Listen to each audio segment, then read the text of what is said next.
Մեր մասով նիստը բացվեց, ընդամենը տևեց մի քանի րոպե եւ ընդմիջվեց 10-15 րոպեից։ Շարունակենք։ Ես անընդհատ ասելու եմ, հիմա էլ եմ ասում, ուրեմն շատ կարեւոր է ընդգծել, որ ես չեմ ուզում ասել վարություն, որ դա վարույթ իրականացնում է մարմնի որոշելիքն է, քաղաքական ղեկավարությունը ենթադրում եմ անձամբ Նիկոլ Փաշինյանը, այսպիսի բացի այն ամեն ինչից, որը մենք տեսել ենք, նաեւ հետեւյալ բանն է արել։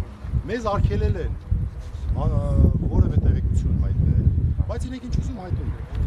Եվ մեզ զրկելով ողջամիտ, ասիկան հանրության դատից, որտեղ երկու դատ կա։ Մի դատը այստեղ է լինելու, մյուս դատը այստեղ է լինելու։ Մեր քաղաքացիները հիմա անընդհատ տեսնում են տեղեկություններ, որոնք որ իրականությանը չեն համապատասխանում, որոնք որ աղճատված են, որոնք որ մեկնաբանվում են այնպես, ինչպես ցանկանում են։ Իսկ մեզ պաշտպաններից, որ մենք տեղեկատվությանը տիրապետում ենք, արգելել են որոշման, որպեսզի մենք այսպես կոչված նախաքննության տվյալներ հրապարակենք։ Սա արդեն իսկ նշանակում է, որ այստեղ մրցամարտ չկա, այստեղ մրցակցություն չկա։ Մեր ձեռքերը կապել են, իրենք ինչ ուզեն կանեն, այսքան բան։ Սա շատ կարևոր հանգամանք է։ Ես սրա մասին պետք է անընդհատ խոսել, որտեղ նրանք անընդհատ հասարակությանը կերակրում են մանիպուլյացիոն բնույթի տեղեկությունները, որի պատշաճ հերկման հնարավորությունից մեզ զրկել են, խոսքը կարծում եմ միայն ինչ չի վերաբերում, այլև մյուս բոլոր պաշտպաններին։ Ռետորական հարց առաջում, եթե ձեր բերած այդ ձայնագրությունները, իբր թե ճակերտավոր ապացույցները, եթե անհերքելի են, հրապարակեք, պաշտպանական կողմը իր ասելիք ասի։ Սրա մասին է խոսքը, որ դա ռեպրեսիայի բան է, էլի։ Սա շատ կարևոր է, որովհետև այդ մարդիկ հիմա խնդիր ունեն մեր հեռուստադիտողների մոտ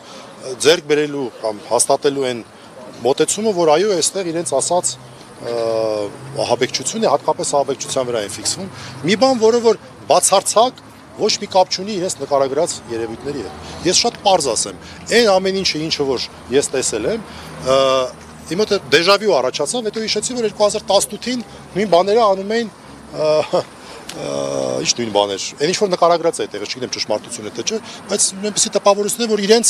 պլաններն են բերել, մի քիչ տենց ռետուշ են արել եւ հանրությանը կերակրում են։ 2018-ի իշխանազավթման ծրագրի տպավորությունն է ինձ թողնում այն ամեն ինչը, ինչով իրենք կերակրում են հանրությանը։ Այսքանը։ Բարի օր։ Ո՞նց է, ո՞։